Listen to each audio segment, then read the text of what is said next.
창세기 9장입니다. 앞에 6장에서 시작된 노아 홍수 사건은 본장에서 끝을 맺게 됩니다. 하나님께서는 노아와 그 아들들에게 축복을 하셨고 다시는 홍수로 세상을 심판하지 않으시리라는 것을 무지개를 통해 확증해 주셨습니다. 하나님의 은혜로우신 약속에도 불구하고 인간의 부패한 성품은 노아의 실수를 통해 노골적으로 드러나게 되는 게 창세기 9장의 기록에 나옵니다. 하나님은 노아와 그 아들들에게 복을 주셨습니다. 1절에 나오죠. 이 말은 하나님께서 그들에 대한 자신의 선한 뜻과 은혜로운 의도를 확실히 알리셨습니다. 우리는 앞장에서 노아가 단을 쌓고 제물을 드림으로써 어떻게 하나님을 찬미했는지 보았습니다. 여기서 우리는 이제 다시 수립되고 구체화될 이 새로운 자연 왕국의 대헌장을 보게 되는데요. 왜냐하면 이전 헌장은 벌로서 몰수되어 실행이 중단되었기 때문입니다. 이 헌장의 하사품은 그것은 사람들에게 유익하고 은혜로운 것이었다는데요. 광대한 토지의 수요와 사람들이 크게 번성하여 땅을 정복하고 향유하리라는 약속, 처음에 사람에게 베풀어졌던 축복이 여기서 새롭게 되풀이되고 생육하고 번성하여 땅에 충만하라고 1절에 나와 있습니다. 하나님은 그들 앞에 온 땅을 펼쳐 놓으시고 그들에게 그것이 전부 그것들의 것이라고 다시 말하고 땅이 있을 동안에는 그들과 그들의 후손의 것이라고 말씀하십니다. 비록 그 땅이 낙원이 아니라 항무지였지만 그래도 그것은 우리에게 가분한 것이었습니다. 오히려 우리는 그 땅이 지옥이 아닌 것만으로도 하나님께 감사해야 합니다. 하나님은 그들에게 복을 주셔서 짧은 시간 안에 사람이 거주할 수 있을 만한 모든 땅 위에 많든 적든 사람들이 살 수 있게 하셨습니다. 비록 지금도 여전히 죽음의 왕노릇을 하지만 그러나 그때처럼 땅에서 사람이 멸절되는 일은 결코 없었을 것이며 오히려 땅에 사람들이 충만하여질 것이라고 사도행전 17장 24절에서 26절에 나와 있습니다. 열등한 피조물들을 다스릴 수 있는 능력의 수여 무죄 상태의 인간은 사랑으로 다스렸으나 이제 타락한 인간은 공포로서 다스린다. 지금도 이 능력의 수여는 유효하고 있습니다. 그래서 여태까지 우리는 그로부터 유익을 얻고 있다. 여기서 다음 두 가지 점을 볼 수 있습니다. 첫째, 하나님은 선한 주인이시고 그러므로 그는 우리가 살 수 있도록 하실 뿐만 아니라 그의 도우심을 받는 가운데 안락하게 살 수 있도록 섭리하십니다. 그는 단지 우리의 필요를 위해서만 아니라 우리의 즐거움을 위해서라도 섭리하신다. 둘째로는 하나님이 지으신 모든 것을 선함으로 거절할 것이 아무것도 없습니다. 디모데전서 4장 4절에 나와 있습니다.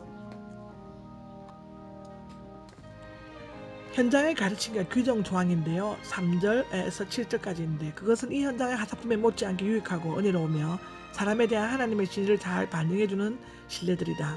유대 학자들은 노아에게나 그의 아들들에게나 하실 7가지 가르침을 관하여 흔히 이렇게 말한다고 합니다.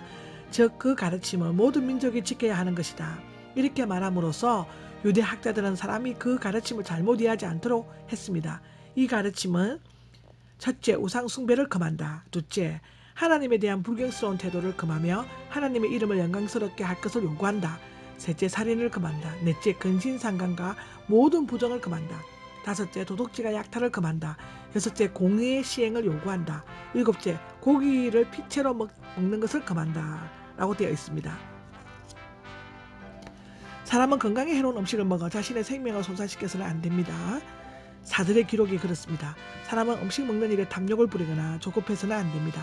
사람은 자기보다 열등한 피조물에게만 야만적이거나 자기내서는 안 됩니다.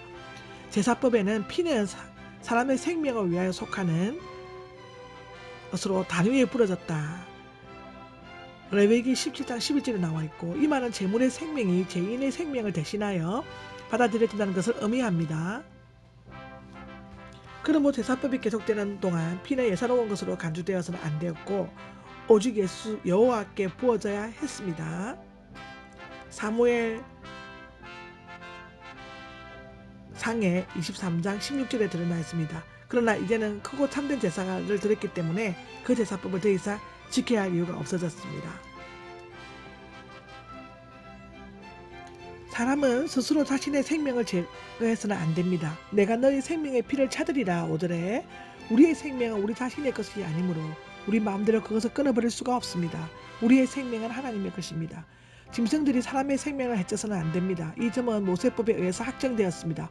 출애굽기 21장 28절에 나와 있습니다.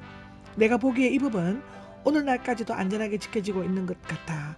하나님은 이같이 살인죄에 대한 그의 미움을 보이심으로써 사람들로 하여금 그 죄를 더욱 미워하게 하시며 그 죄를 벌할 뿐만 아니라 미리 예방하고자 하셨습니다.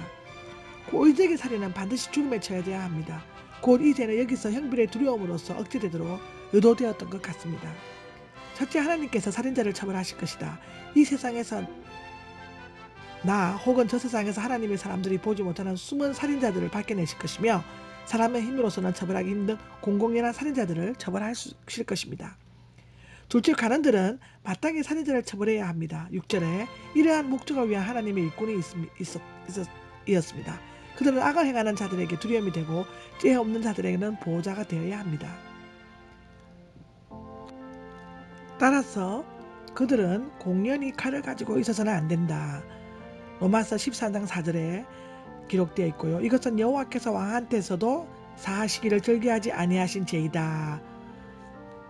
열왕기 하에 24장 3절 4절에 나와 있습니다. 그러므로 왕은 자기 백성이 이런 죄를 지으면 용서해서는 안 된다고 합니다. 왜냐하면 이 법은 그럴 만한 이유가 있기 때문입니다. 그것은 다름 아니 하나님이 처음에 자기 형상대로 사람을 지었다는 사실입니다. 사람은 그의 창조주를 따라 지어진 피조물이죠. 그러므로 우리도 사람에 대해 그렇게 생각해야 합니다. 하나님은 사람의 영광을 입혀주셨습니다. 그러므로 사람을 멸시하지 말아야 합니다. 타락한 사람일지라도 여전히 하나님의 형상의 잔재들이 남아있기 때문에 부당하게 사람을 죽이는 자는 하나님의 형상을 손상시키는 것이며 하나님에게 욕을 끼치는 것입니다.